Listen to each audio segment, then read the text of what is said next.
আসসালামু আলাইকুম রহমতুল্লাহ। মাশাল্লাহ, কি সুন্দর দেখেন, এরা দেখতে অদ্ভুত লাগছে, এজন্য উঠাইলাম।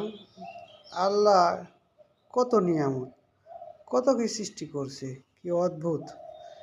এই ফলটা বা উদ্ভিদটা আমি চিনি না, মানে হঠাৎ করে চোখে পড়লো, এজন্য এটা নিয়ে আসলাম। আর এটার নাম কি আমি জানি না, কেউ জেনে থাকলে কমেন্ট করে জানাবেন প্লিজ। আর এর উপকারিতা কী তা তো জানি না, কেউ যদি জেনে থাকেন এটা জানিয়ে যাবেন কমেন্টের মাধ্যমে।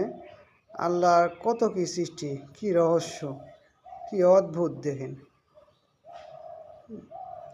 আল্লাহ কত কি সৃষ্টি করছে। আল্লাহ মহান, আল্লাহ মহান, এগুলোই তার প্রমাণ। মাশাআল্লাহ।